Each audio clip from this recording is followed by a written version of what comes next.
Thank you for joining us wherever you are. This podcast episode is brought to you by the Old Ways Actual Play team. This actual play uses the 7th edition Call of Cthulhu tabletop role-playing game rules by Chaosium. This actual play is performed by adults and in an adult setting. While we try very hard to stick to language for all ages, listeners should know that this podcast may include mature themes. All content, including names, places, events, companies, and etc., that may bear resemblance to entities living or dead is strictly coincidental. My name is Michael Diamond, and for tonight's game, I will be your keeper. Thank you for joining us again on another episode of the Old Ways podcast. I'm your keeper, Keeper Michael, and return to Horror on the Orient Express, where we return to northern Italy and the city of Trieste. And our investigators, at least a portion of them, have had somewhat of an exciting evening. And they've returned to the hotel to quiet themselves down and hopefully get some good rest. And we have an awful lot to get to today, but I'm certain nothing dangerous or strange will happen. It will all be just a nice evening and day of quiet tea and reflection in northern Italy. Positive. So at the top of every show, I'd like to thank our audience, our listeners, and our Patreon supporters. We truly appreciate all you do for the show. And if you're interested, you can join them at patreon.com/theoldwayspodcast. And as you heard previously, we had a backer as part of the show. And so if that is something that you are interested in joining us in one of our games, those options are there for you as well. So we'll start with introductions. For that, to my right.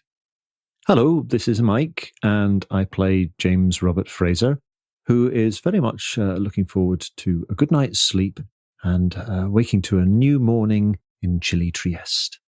Indeed, indeed. And to Mr. Fraser's right. Hi, this is Rena. I play Lady Elizabeth Fitzroy, and I'm sure I've just had a lovely, relaxing nap. Nothing possibly could have gone wrong while I was asleep. It's all. Oh, yes, absolutely. Nothing terrible has befallen anyone, I promise. I don't promise. At the end of the table. Hi, this is Giles, and I'm playing Simon Griffith. And Simon is just happy to be waking up. I think that's a fair assessment of your current situation, sir. To Mr. Griffith's right. Hi, I'm Miranda, and I play Maggie Bellinger, and I look forward to exploring my new hole further, possibly sharing it with the others. I have no doubt that you will. You are a sharer. And last but most certainly not least. I'm Martin, and I'm playing Richard Courtney. Poor old Richard, he's been through the mill a bit recently, and he's just remembered that somebody's been told about something. Did you remember something? It's fantastic, right? The old memory gets clicking, and then all of a sudden, just wonder and joy erupts, yes?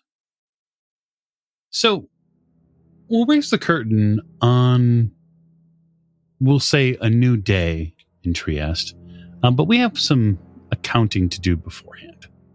And so, all of the investigators here who potentially suffered some, say, traumatic events can recover 2 hit points upon waking.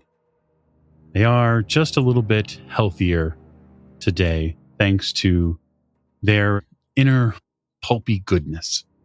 As they do, though, I would like Miss Bellinger and Lady Elizabeth to make power rolls for me, please. That doesn't sound ominous at all. That is a 57 under 70. 42 under 75 for me. Excellent. So the two of you wake with, I would say, a reasonable fair amount of energy today. But everyone who wakes, and luckily all of you do, you lose 1 point of magic. It's a little cold today. All of you notice that. And you especially, Mr. Fraser, are feeling much better than you had the previous morning. You feel like you got sleep, at least a fair amount. Most of the chill you woke with yesterday is gone.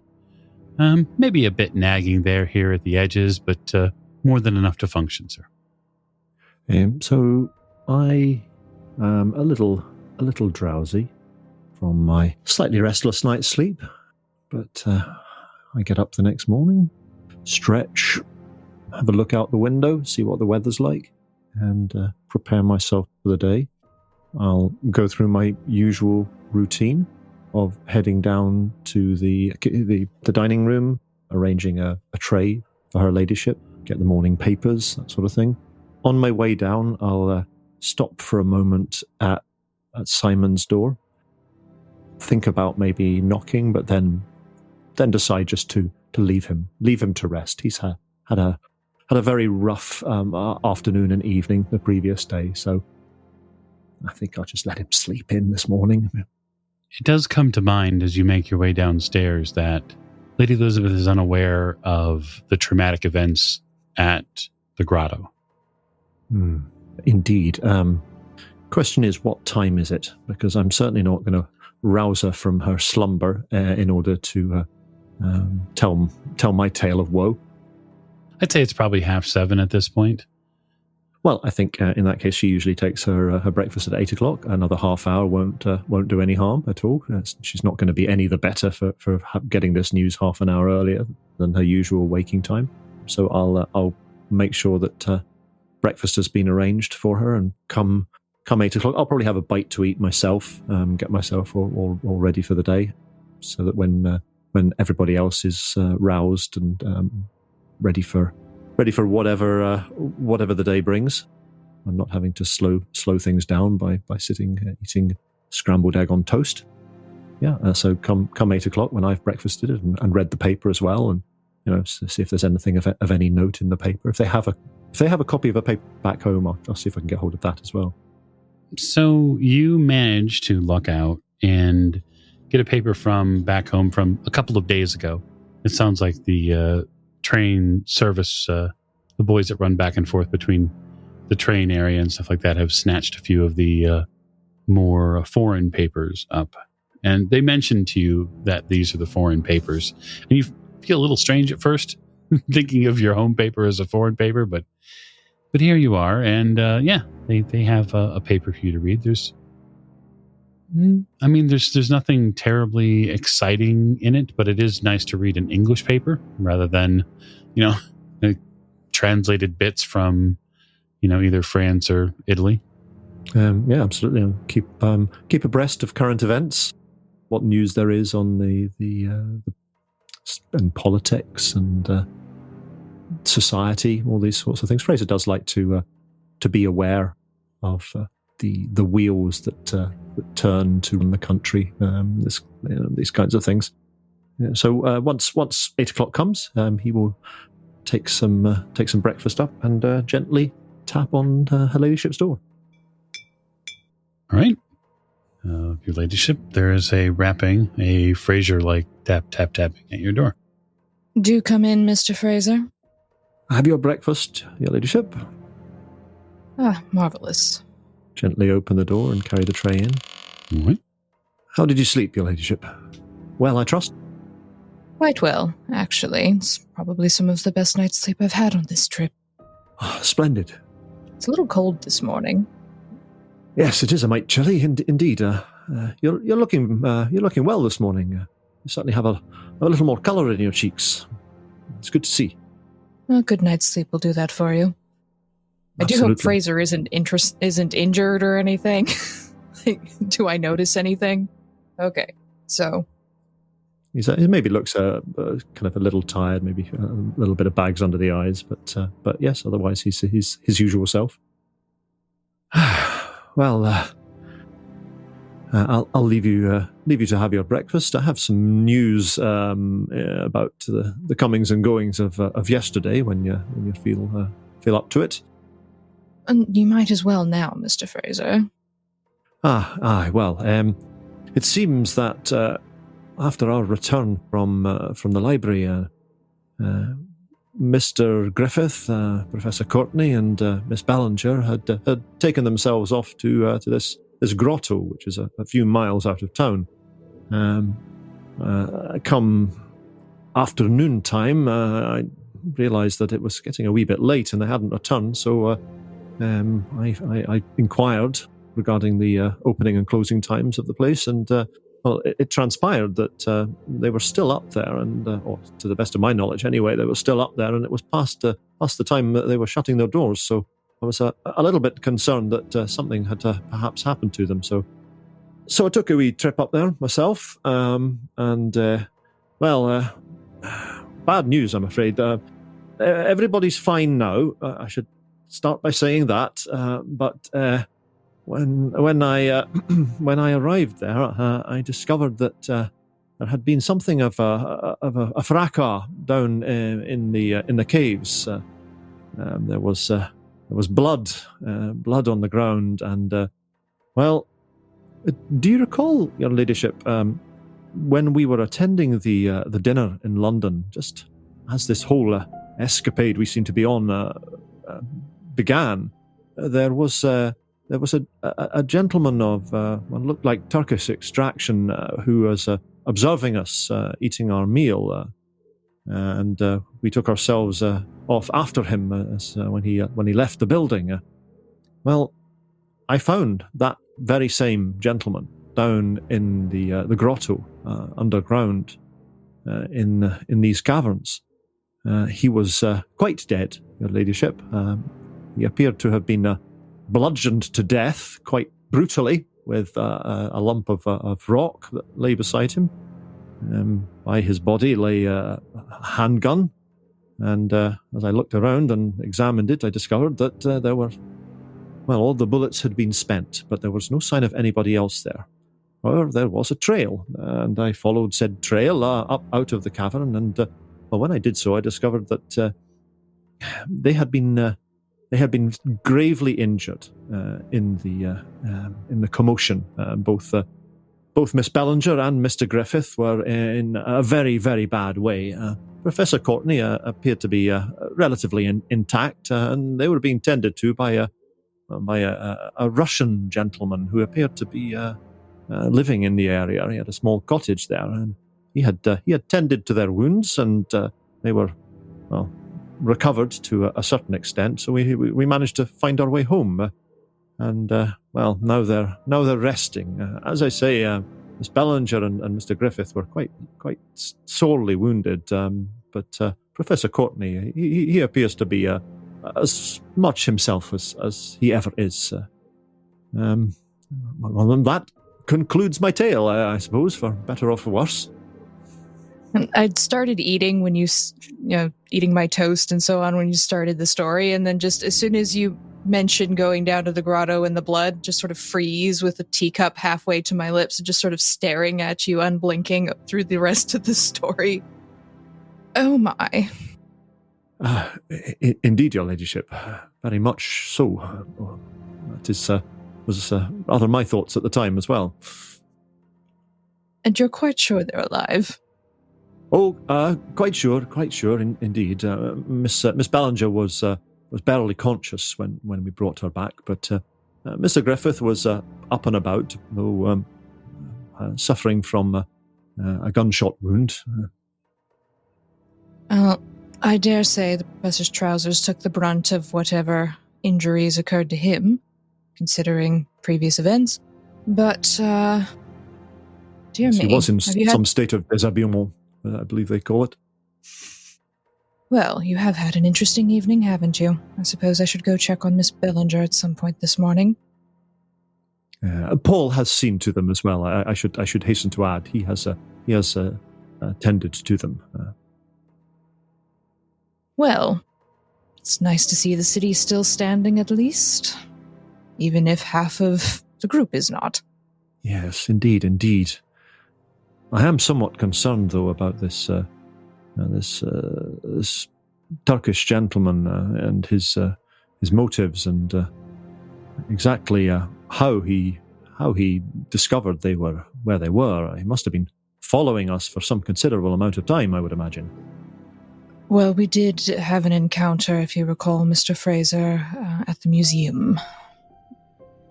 Ah. So they already knew we were in town, yes. Before you and I went to the library. Yes, I do recall you mentioning something of the sort, indeed, yes.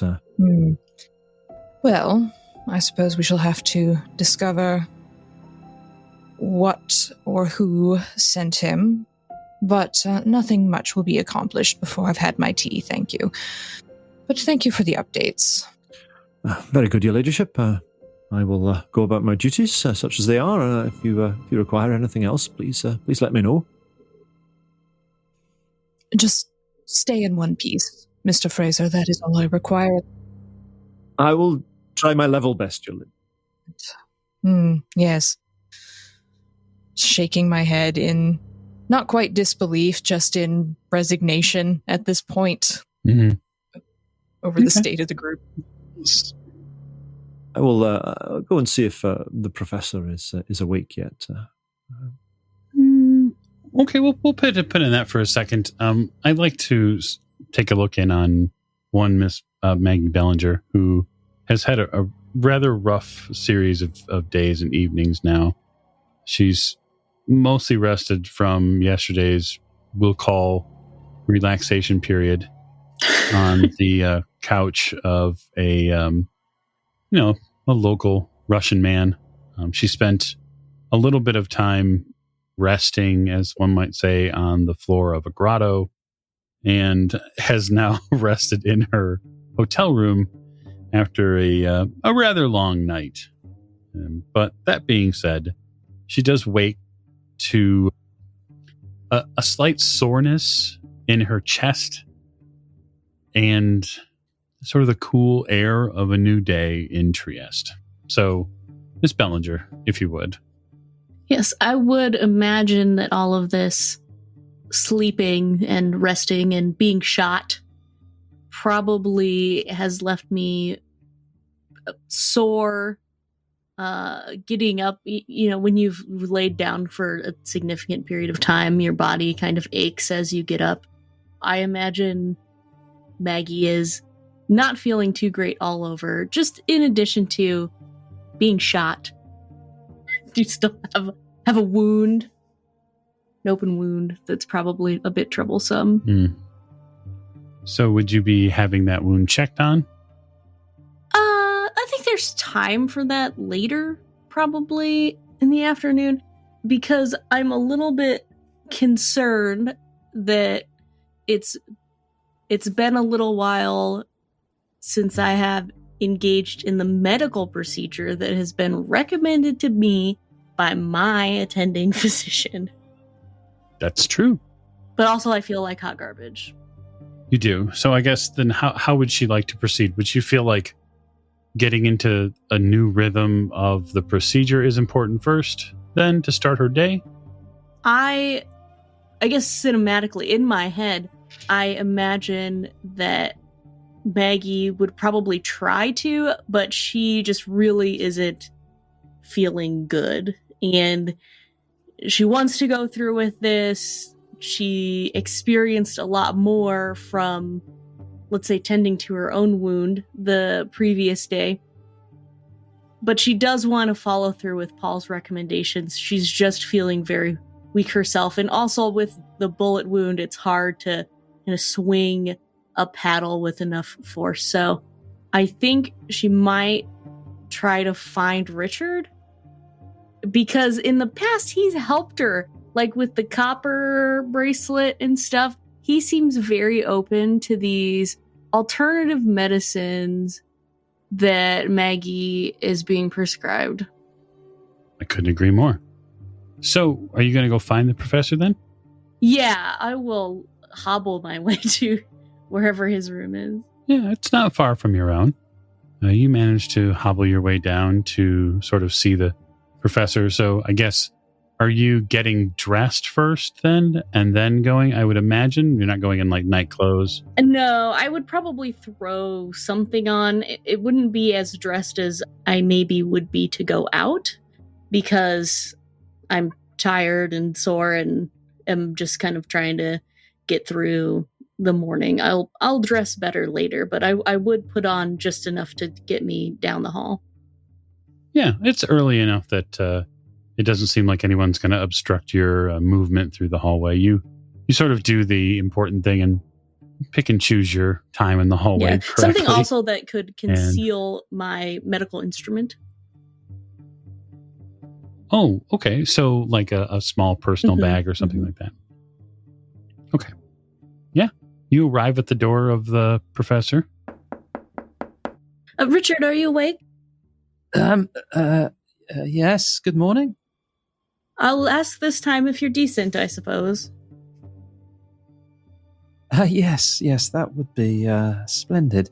I'm fine. And Richard was just polishing his device. He doesn't do that in the morning. Well, it's really the best way to wake up. I will up, remind you, think. sir, it's before tea. But Well, indeed. yeah, you're awake, reasonably dressed. Richard will open the door. Oh, hello, Richard. Might I come in? Yes, make yourself comfortable. There's a nice little table there with a chair. I was just sorting things out. Yes, mud everywhere after that run into the field. Yes, I don't remember too much about last night, but I'm terribly sore, and I actually came here to ask you for some help, Richard. Oh, right, yes. How can I help?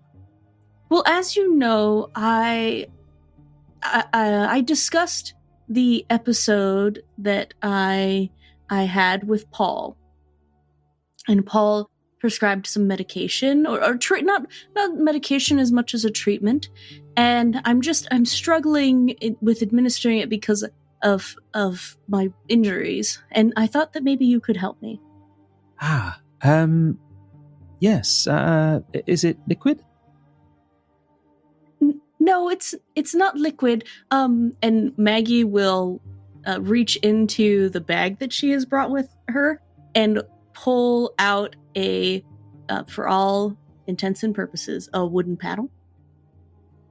Do you need help strapping that on your back or something? Is it to sort of, I don't know, straighten a spine, or would that help your lungs maybe? Well, no, it's not for my lungs as much as, see, this is more of a treatment for the mind. And after talking with Paul about what he felt would be best, and we both agreed, and it does seem to be helping, as I'm sure you can see. I'm having some trouble with it. Would be for me to, in a very medical way, to strike myself with this paddle on my thighs, is where I've been doing it, but I'm having so much trouble getting the right amount of force with, my injuries, and I was hoping that you could possibly administer it today. I'm sorry. Strike you. Yes. Here, I'll show you. It's like this. Maggie will stand up, because it's easier when you stand up, and will take the paddle and kind of, with as much force as she can, strike herself on the front of her thighs a couple of times and also on the back of her thighs. This is quite something to see and to somewhat experience for you, Professor. Although, as we'll say, progressive as this treatment might be, you understand, given your, we'll say, mechanical mind, the issue that she's having. She isn't able to exert the proper force. You can see her sort of, as she raises her hand, wince and not be able to get enough force behind what's happening.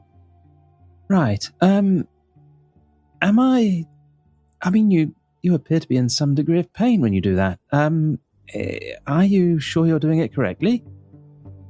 Well, actually, some of my pain is for my injuries, but honestly, I think it needs to be harder, which is why I came to ask you for help. See, it's the pain that actually helps me get through the rest of the day. Oh, I see. I get it all out of the way now, and then I feel much better. I was about to ask what the purpose of this was. I was wondering whether it was to, I don't know, improve the circulation, or, perhaps to avoid clotting or something like that. But it's the pain is the desired effect, is it? Oh, yes. Right. Well, I mean, how hard does it need to be? What? Well, I mean, we could start and I could just let you know if it gets too hard. Right. I mean, you're wincing already, and yes. That's fine. Well, I'm wincing because, Richard, I've been shot. But also because of, it's, and you can stand behind me, then you won't even have to see my face. I'm not quite sure how I feel about all this, but why don't you? I mean, is there a suitable position? Is this done lying down on the floor, or do you sit on a chair? I mean, how does this work? It's not something I'm familiar with.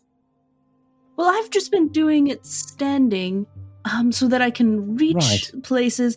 Paul drew me this diagram of places that would be best for this kind of treatment. I'll show him the diagram that Paul made for me, places that are safe.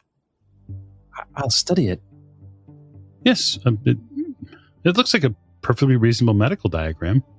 It's even got notes and almost like these coordinates as far as what are safe zones and what aren't, and that sort of thing. It seems very well made. Right. Well, Miranda Googled this, and it's all button thighs, so... Just so you know. Well, I mean, I understand pain is the objective here, but which position do you think you feel most comfortable in? Well, I suppose I could just sort of grab onto this table here. Okay. Just to sturdy myself. I think that would be fine. If you were behind me and I sort of grab onto the table. Right. If you don't think you're up to it, I felt that I trust you most, Richard, and so I figured I would come to you first before I go to Lady Elizabeth or Mr. Griffith or Mr. Fraser. Yes. Now, Richard is feeling a bit guilty after the last incident, so he's going to agree to do this. Well, yes, okay then. If you grab onto the table and we'll start slowly, and you let me know if this hurts. So we'll move the camera just slightly to Mr. Griffith's bedroom. And what we'll do is peek in on an investigator that has had several gunshot wounds, and moreover has really been the subject of a very powerful ritual last night, and is feeling some of the benefits and perhaps some of the maladies that still remain. Simon, you're not completely awake. You've been dreaming about a railroad. You know it's a railroad because you see the tracks laid out before you. The train has come to a stop behind you. You don't know it's the Orient Express for certain, but something inside your gut tells you that it is. And up ahead on the tracks, there are men working on it. Men you know. Men you have worked with before in the mines. Simon is trying to figure out. He's in a dream. He walks towards the men. They're working on something. They're working on the tracks. Are they laying track, ripping them up? What? It looks like they're building. They're sort of laying the timbers and the rails together to keep the track going. And as there's 3 of them, some of them set the rail, 2 of them set the rail, and then the third one uses a hammer and hammers the railroad spike in. And there's this audible ring of steel on iron as the spike goes into the ground. And then they move to the other side and continue. And you see that they've gotten into somewhat of a, albeit slow, but a rhythm. And so there's this rhythmic steel on iron over and over. And it's this sharp sound in your ears, and it causes you every time it goes and you hear the hammer ring off that iron, you get a ringing in your head. And it matches a different sound in your memory. And that's the hammer that came forward on the revolver when you got shot. And you replay those scenes over and over. So each strike of the hammer in its rhythm sounds like a shot to me. Yeah, it does. It does. You feel it now a little bit in your chest every time they lay a new piece of track. It's almost like the sort of impact hits you. And they get to a portion of this build and they stop. And the two men who were laying the rails stop. You hear one of them say, yeah, this leg of the track's no good. It's not going to work anymore. Not the way it's supposed to. The man with the hammer eases the sledge back up onto his shoulders and wipes the sweat from his brow. He's been working real hard. He says, well, I suppose we ought to get some chow.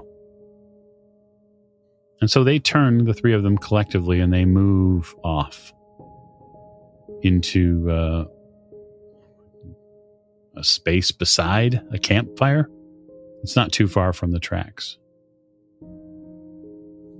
Has the train moved any closer? It hasn't. It hasn't moved yet.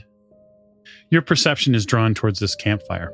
And there's it looks like just a pretty simple campfire with a pot on sort of this 3 stakes that sit up to hold a grate, right? A tripod holding up a grate, and there's a cooking pot on it, and somebody's stirring it there.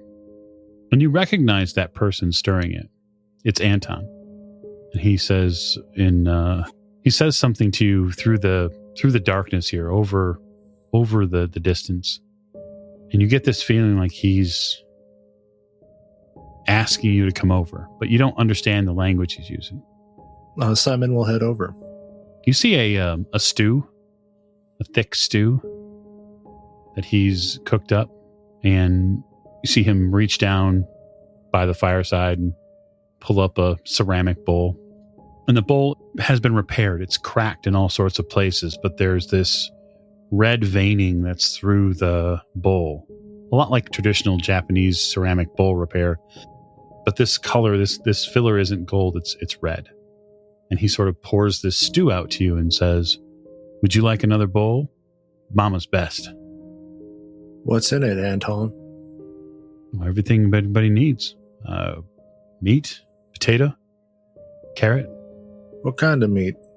Beef. What other kind of meat would we put in it? Squirrel, rabbit, deer. Not a whole lot of squirrel around here, but we had a few decent cattle back before I left, and we managed to make use of them before the boys went to work this morning. Thank you very much, Anton. Why are you working on the train over there, the railings? Well, the train has to keep moving, doesn't it? Does, but you're a doctor, aren't you? I am many things. A doctor is but one. I fixed you. You did. Can I help you with anything on the rails? Or anything else? I feel I owe you an obligation, sir. Just eat up. You need your strength. Thank you. If you eat it, the stew is savory and very filling. Simon will eat it. Before long, you get the feeling like you've had a good home-cooked meal. And the other rail workers stop by and they eat as well. Afterwards, they stand back up and go back to work. And your brain, again, when they start working, is filled with that same sort of sound crescendo that brings on the images of being shot. And when they get to a bend in this track, they hammer home one of these spikes and you wake up with an absolute rush. And as you do, there's a noise coming from one of the rooms here. And it's a somewhat rhythmic smacking sound. You can't place it. Yes, I thought I'd pop along and see how the professor is. He was the least injured of the party, and the most likely to be awake at a reasonable hour of the morning. So I'll just head over to his door and knock on it quietly. So you're knocking on Richard's door, yes? Mm-hmm, that's right, yeah. You get no answer. The door next to him opens, and you see Paul step out and sort of pull his coat around him.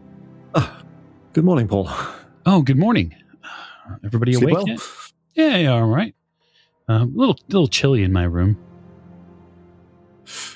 Yes, indeed. Yes. It is chilly around here. I guess it's because of the coast. I don't believe anyone except ourselves and her ladyship are awake yet. Well, I suppose I'll get a little bit of breakfast before I go and see the patients today. Very good, very good. Did you hear that? Don't believe so. It's in the background now. You're picking it up after all of the chatter from below. Sounds like somebody's moving furniture or something.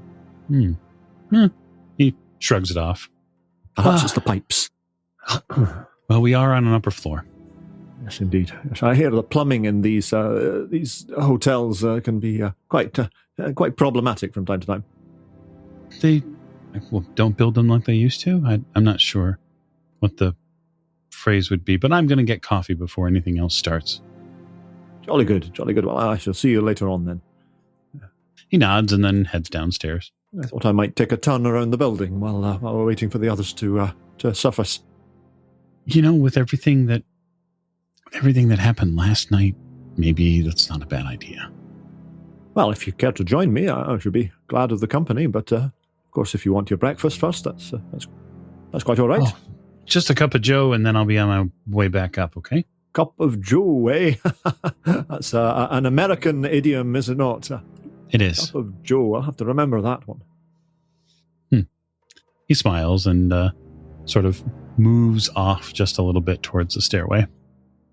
So, Professor, you've been asked to do some very specific things. You've assisted your companion and friend, Miss Bellinger. Is there anything else that we need to tidy up with the two of you? Anything else that you'd like to divulge? Well, Maggie, that was certainly bracing. Was that what you needed? Oh, yeah, I think that was good. Yeah.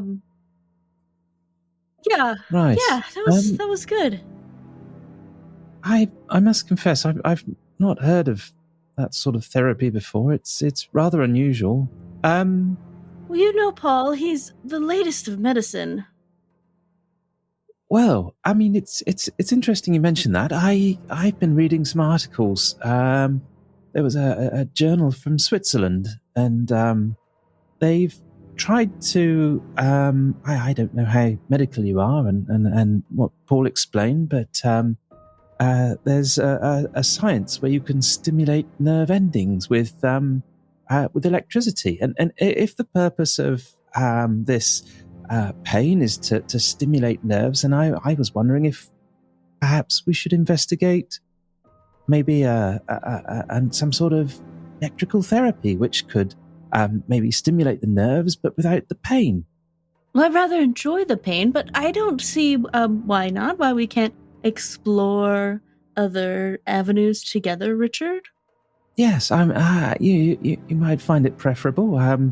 I believe people find it enjoyable. It's like a mild sort of tingling, a little jolt, but you might find it rather pleasant. Did it say in your studies where we would find such a thing? No, but I mean, it's basic electricity. I'm sure I could fathom something for you. Well, I would appreciate that, Richard. I'm willing to try anything. It's a little like the copper bracelet and the wire, and yes, I think that would be I'm sure it would help. I'm convinced of it. I certainly look forward to trying it.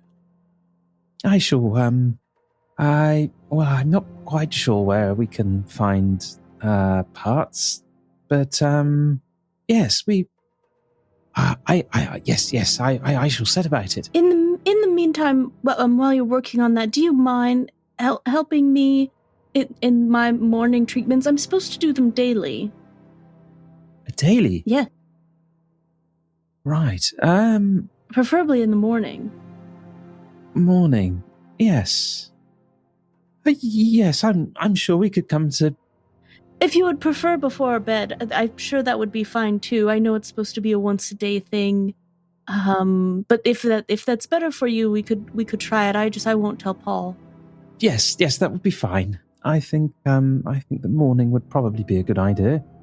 I mean, I certainly need a stiff cup of tea now. I don't know about you, but I think the morning would be yes, much better. I mean, we could try the afternoon, but I fear we may be out and about doing something. So perhaps the morning's the best. Yes. Well, then, until your device is complete, I'll plan on seeing you in the morning then. Yeah. Well, yes. Do you require tea before? Should I have some before you arrive in the morning, or? That's your preference. If you would like tea beforehand, then I'm sure we could start with that. Yes. Newspaper? I think the newspaper would be too soft, Richard. No, the paddle is. No, I meant to read. Oh. Perhaps it would distract you. You could maybe place it on the table and see what's going on in the world and current affairs, and I could assist with the administration of your treatment, but no, so as not to waste any time. Oh no, Richard, I like to be fully engaged. Right, okay. Richard doesn't really understand why, but I know. So the two of you come to an agreement about the treatment schedule and perhaps a new and special device that the professor will create. Mm-hmm.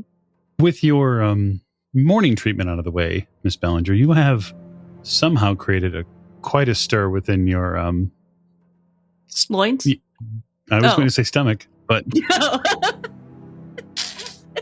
you are hungry. And so, as famished as you are, it would be a good opportunity for you to perhaps get something to eat.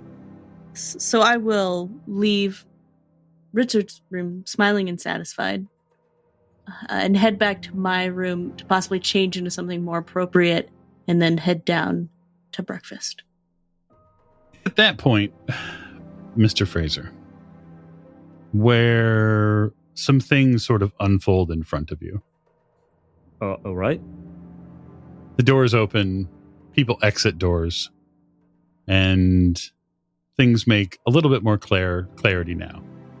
Oh, so am I still on the in the vicinity when Miss Yes. Bellinger exits Professor Courtney's private chambers? Correct, sir. I think I will just politely pretend not to have noticed that.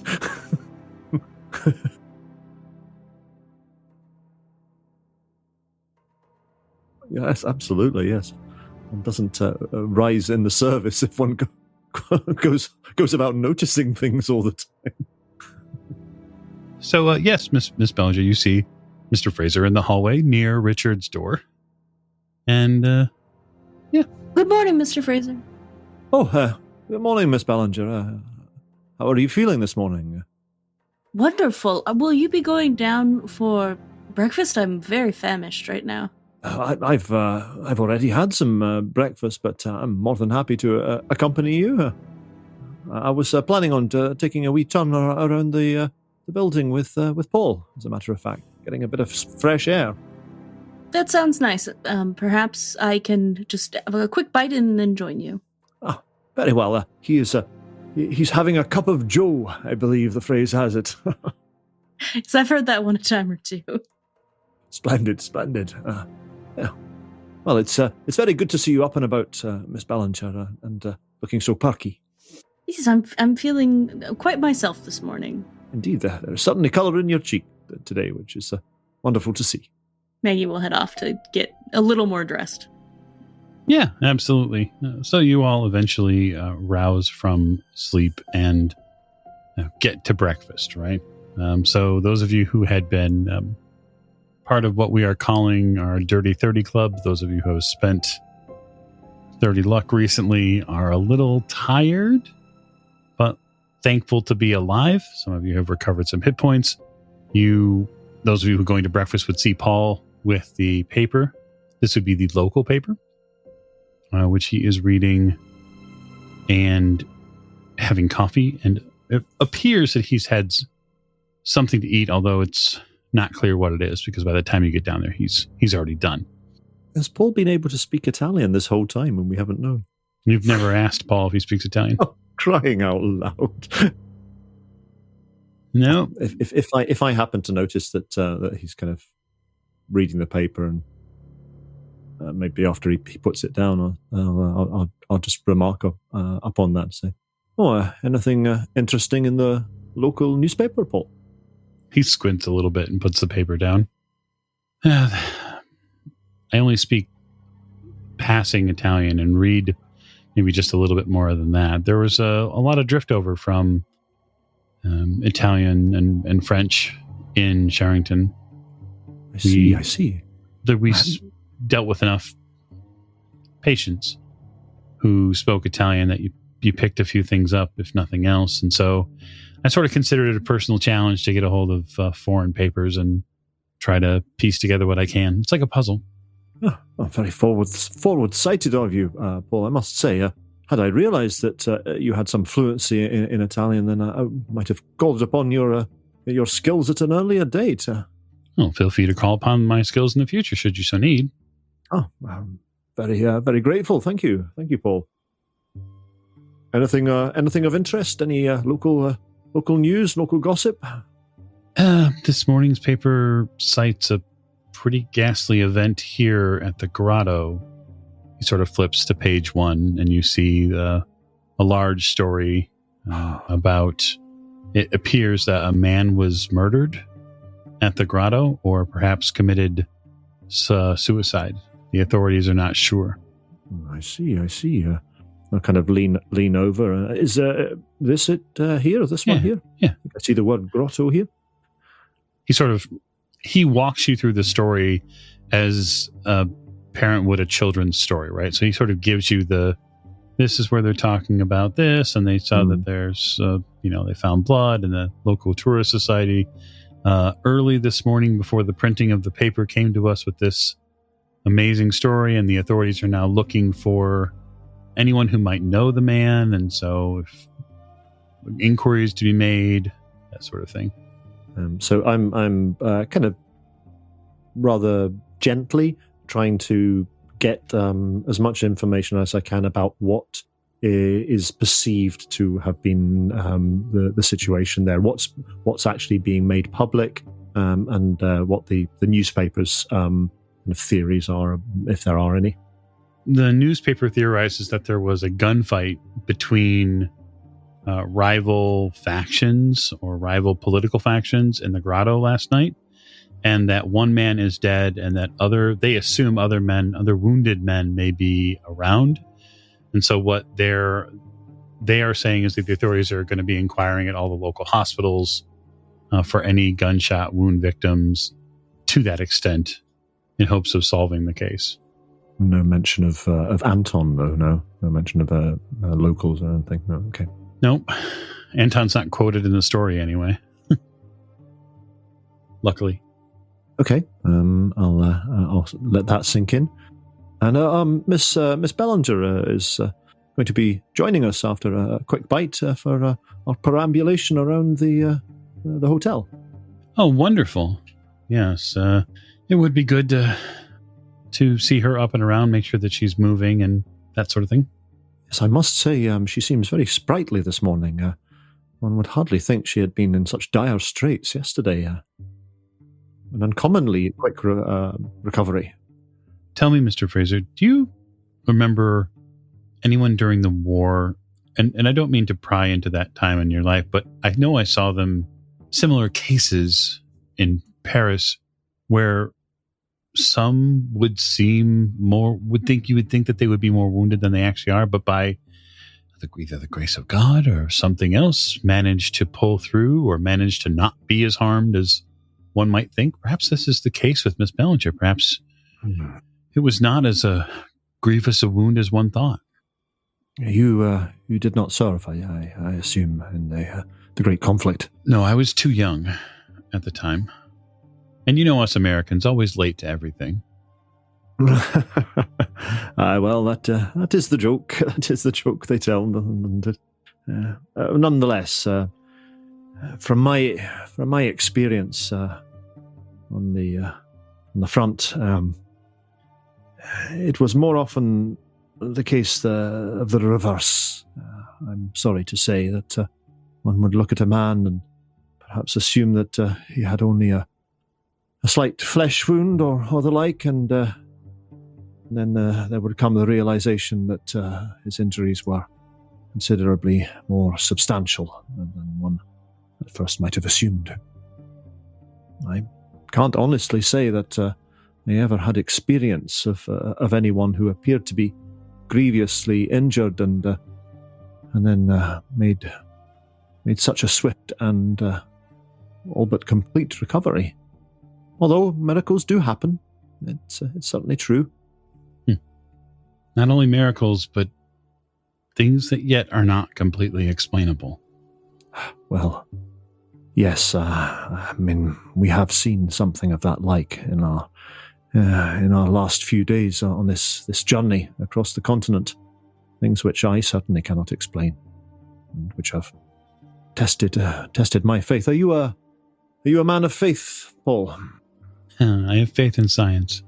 Ah, a modern fellow. Well, each to their own. As they Certainly. say, each to their own. And I might say, if it is the unexplainable, or if it is something divine, as others might say, then why shouldn't it be finally in our favor, yes? This group has had a turn at some very difficult circumstances, and why not have it be in our favor, yes? Indeed. Well put, Paul. Yes. Trials and tribulations certainly have dogged our footsteps, but yes, a turn for the better certainly is very welcome. And well, I suppose one should perhaps be thankful for small mercies, and not go looking a gift horse in the mouth. Undoubtedly. Well, I'm just about finished here. So where did you want to, just the hotel, or was there something specific we were... Oh, nothing in particular. I thought just to take a wee turn around, get some fresh air, see how the land lies. We'll just have to make sure we hold on to things. Yes, indeed. Quite so. I find that a brisk walk and fresh air often stimulates the grey matter, so to speak. Give one time to reflect and perhaps come to some sort of conclusion or notion about how one might proceed in any given situation. Very well. I'm ready when you are. Very jolly good. I'll kind of look over to see if I can see Maggie, if she's getting her breakfast in somewhere. I'm assuming she wasn't actually standing beside us. Maybe she was standing beside us and we were just ignoring her while we had a conversation about her. Classic women in the... Yes. How is Miss Bellinger? Oh, she's very well, thank you. Miss Bellinger, if you're ready, then we were planning to head out just now, but we'll wait if you're still eating. Oh no, that's fine. I can join you now. Marvelous. Well, let's get our coats on and venture forth. Alrighty. I would ask you, Mr. Griffith, what are your plans then for the day, the morning, as it were? You get an opportunity while this is going on to see and interact with things. Well, I think Simon, after waking up on a table awash with blood and gore, dealing with multiple gunshot wounds, not having healed up completely from Venice, and having a trick leg now, I think he's going to go down for breakfast and then just quietly rest and read his book on Greek and try and translate that piece of parchment, because I think he doesn't want to go out anywhere where someone will shoot him. I think that's totally fair. So those of you who are at breakfast would notice Mr. Griffith come downstairs and would likely notice with some certainty that his leg he's still favoring that leg for sure. The sort of the splint and binding or brace that was made for it is still on. Simon, you would probably know, having dealt with some, whether it be the war or whether it be in the Appalachians, dealing with a leg issue that is prolonged would probably benefit you to have an actual brace for that leg. And maybe there's something here in Trieste that you could get a hold of to maybe not offset the damage done, but at least to make it a little bit more put together than, say, 2 sticks from a Russian farmer's field. If Simon has an opportunity, he would like to speak to Paul about that, because if anybody could find something, Paul might be the person to venture out and get one. Understood. Well, they're all down there at the table, so you can avail yourself of each one of them should you so choose. Is there a space to sit? Oh, yes. Good morning, all. Good morning, Mr. Griffith. It's nice to see you up and about. Simon, you're awake. Marvelous. I am. Thank you very much, Mr. Fraser, for coming for us. And thanks to Benefactor at his house. And I think it would be best if I just stayed here, recuperate today. Maybe tomorrow, too. Yes, it does not seem that you're up to much walking today, especially out in the wind. That would be true. And in fact, speaking of that, Paul, is there something you could do better for my leg? I did take a look at it late last night, but with the poor light, I couldn't really see anything different. I'm not a surgeon, but it does seem to be more bone related. And if it doesn't heal properly, you'd be in some sort of splint or brace for the future. But that said, would Mr. Griffith benefit perhaps from visiting a local hospital or speaking to a doctor? Not to disparage you, Paul, but speaking in regards to a fully equipped medical facility. Oh, no offense taken, Your Ladyship. 90% of the time, my answer would be yes in this circumstance. That would be the smartest thing to do. The 10% of the time deals with the Italian paper this morning, with the authorities looking for gunshot wound victims. And so it wouldn't be a good idea now to go to the hospital, as Mr. Griffith could potentially be caught up in a sweep the authorities might be making. I think perhaps I should get out and stop at the hospital, and maybe I'll take some measurements of Mr. Griffith's leg here to try to get him a appropriate piece of equipment. And I don't know, James, since I trust your judgment on this matter, especially in both style and practicality, could you find me a cane if I need one? Oh, absolutely. I'm sure I can rustle something up for you. Perhaps one with a surprise. A surprise? I'm not quite sure I follow. Aren't there some that have A surprise in the form of something sharp and pointy? Precisely. Well, not exactly sure where one would procure such an implement in the city, but I shall make some inquiries if you like. If you could, or at least something with a properly steel or brass shod at the base, something for that, especially on these cobbles. Yes, of course, yes. I shall see if I can find something that'll fit the bill. I would appreciate that, sir. All right, then. Then perhaps after Mr. Fraser and I do a turn, is it what you just take a turn? We're going to take a look around, get some fresh air, and I'll stop by the local hospital. Well, I tell you what, if you're heading to the hospital, and I'll take out a little kind of guidebook that I've managed to procure myself, and point out a couple of places on it. So the hospital, the main hospital, I believe, the civic hospital, the Ospitale Civile, would that be correct? The People's Hospital, maybe. Sounds right. Is over here, and there's what might be quite a nice piazza over here, the Piazza d'Armi. And what I was thinking, I was interested in perhaps taking a peruse of while we were out walking was the cathedral, Cattedrale San Giusto. I thought that might be worth a look. Certainly. It's a little bit away from the hospital itself, but perhaps you could pop in there on the way back. How does that sound? That sounds perfectly splendid to me. I'll have to go upstairs, though, and grab my coat first. What do you think, Miss Ballinger? Shall we see the cathedral? See if there's any frescoes or statues or anything of any interest? Yes, I think that would be fine. Marvelous. Okay, so in short order, those of you who are going out, get prepared.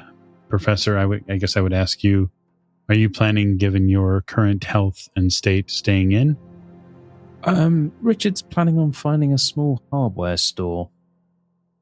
All right, perhaps a extracurricular build for you, Professor?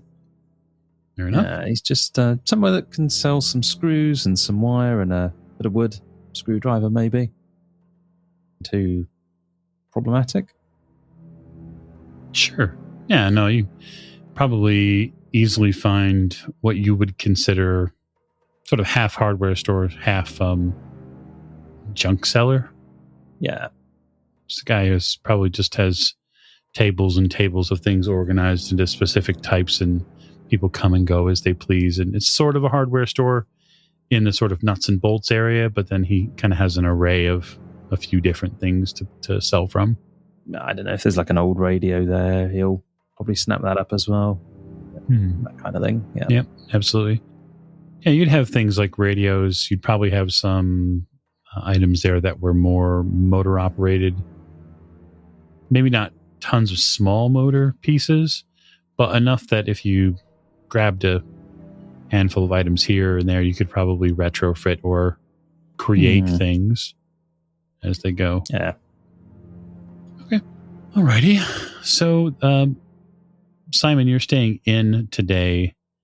And so what I would like from you is a intelligence roll, specifically a hard intelligence roll, for your time spent with the Greek book. Will do. An attempt to learn them. 39 under 80. Just squeaked by with the hard. All right. So you have a very, we'll say for the majority of the day, you have a rather rousing and sort of inspiring session of Greek. And you pick up on a few very key and important pieces that the book tries to teach you.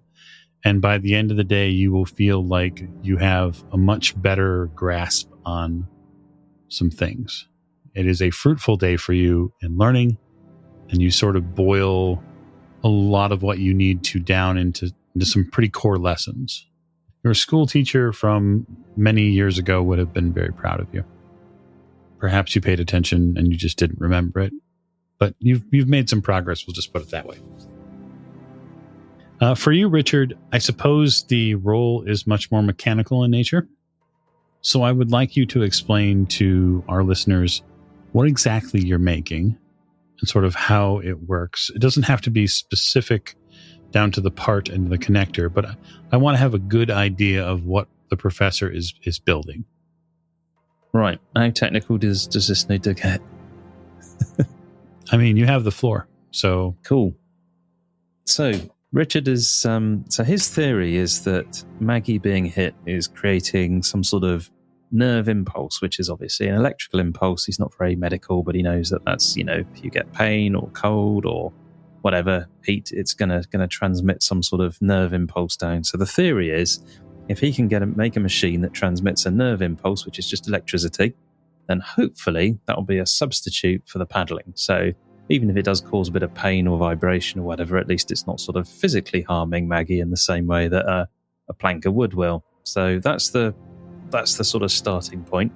So what he's going to do is disassemble some radios and that sort of stuff, and he's going to try and build a little electric shock machine.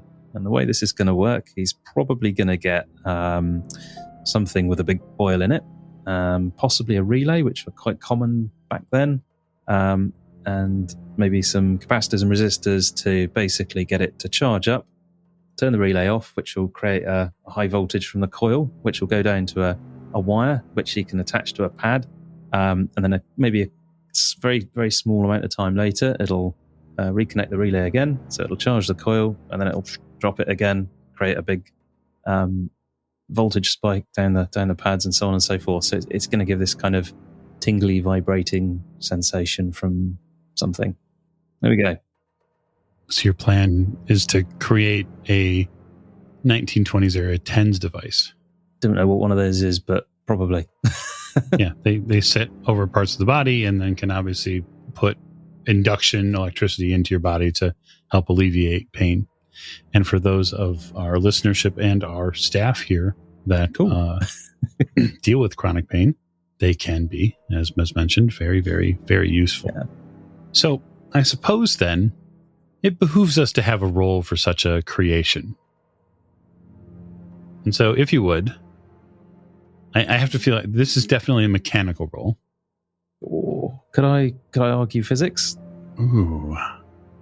Could you argue? I could argue you electrical repair technically. Believe it or not, so physics, mechanical, and electrical repair are all 40, so it doesn't make any difference, I guess. I am going to, through the hand of fate, give you advantage on this roll. Hey. Thank you, Hand of Fate. 64. Even with advantage? Yeah. I think Richard needs to push the roll. And so interestingly, so he's in this hotel room, and I'm not quite sure what the score was in the 1920s. I'm going to take that he doesn't quite, he knows what he wants to build. I mean, this isn't a complicated thing. So I'm going to say he should be able to do it, but I don't reckon he can quite find the right components. So perhaps what he needs to do is, search around the hotel a bit more to see if there's maybe another radio or some other piece of equipment with electronics that he can try and plunder some bits from. Yeah, I'm going to say that you are forced to plunder some other bits from a hotel room that's at the end of the hall. It's not being used at this point, but there is a small radio device in it. It looks like maybe it was used sort of a line of sight antenna with a local radio station. So you plunder those bits, and so you can have your roll. Your push roll will be at advantage as well. We'll carry over the hand of fate because it's the original roll. Better. 39.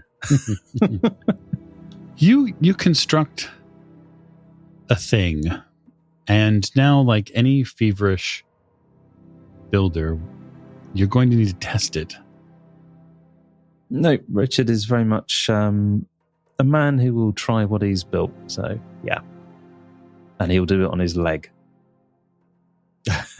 All right. So I suppose then and we'll say an edu roll to see if you're intelligent enough to use the device properly.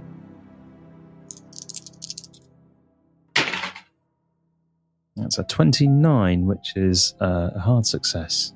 So you do manage to utilize the device. You do the first attempt at it. You realize that the voltage draw is a little much, and so you have to make some adjustments there. As you singe part of your, probably the underside of your forearm, just on feeling the device's output. But after a bit of careful modulation and just making sure that it doesn't get too hot, you do find a way to make it vibrate and send impulses that are not excruciatingly painful. They're almost, in an odd way, pleasant. But the device does seem to get rather warm. So you need to find something you can shroud the handle in to hold it so that way you could use it for longer. What could he do? I reckon perhaps the bedpost. Yeah, I suppose if you cut the bedpost off, you could sort of hollow it out and then stick the device in the bedpost. Yeah. That's it. And then use that as sort of this, I don't know, electric wand? Yeah. Yeah. Wooden handle. Or maybe if you can't get the whole thing in there, maybe you could just take the wire to the handle. You could put some sort of metal thing in the end, maybe a nail smoothed off a bit, and actually leave the device on the table or something, so that nobody's got to hold it. Yeah, I think the bedpost hollowed out is probably enough for closure for the shroud, and a we'll say thick enough handle too that makes the use of the device a lot steadier. And it's relatively reasonable. It's not going to ground out through the wood, so you should be okay. Yeah. All right. So, Mr. Fraser, you realize that it's about time to go, and so you'll have to make sure that her ladyship has everything she needs for the day or the time you'll be gone. Absolutely, yes. So initially he was just intending on taking a brisk sort of 10, 15-minute walk around the building, but it seems to have developed into a little bit more than that, and something of an excursion that might take considerably longer, potentially. So he's going to pop up the stairs and tap her ladyship's door. Yes, Mr. Fraser? Good morning again, your ladyship. If you've finished your breakfast, I'll remove the tray for you. We're going out for a wee jaunt, a little bit of fresh air and exercise. Thought might take a turn about the building, but Miss Bellinger and Paul are joining me, and we're planning to go and have a wee look around the cathedral. In fact, I think Paul is wanting to head off to the hospital as well. Miss Bellinger is up and walking? I thought she was at death's door. Well, as did I, your ladyship, but it seems like Lazarus, she has arisen from the, not the dead, but the very, very gravely wounded. Well, in that case, I do believe, if you don't mind, Mr. Fraser, I might accompany you on your walk. Oh, someone has to keep an eye on Miss Bellinger. Of course, your ladyship, yes. It didn't enter my mind that you would wish to join us, but yes, please do. We're more than happy to have you along with us.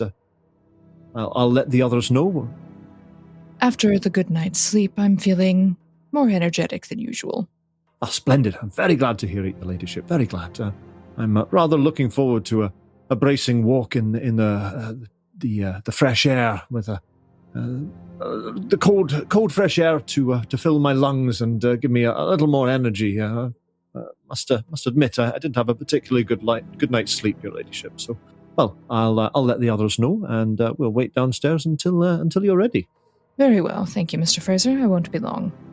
And I'll take the tray, head back downstairs, and let the others know that her ladyship will be joining us on our little jaunt. Perfect. So, I think that is the perfect time to call our episode to a close.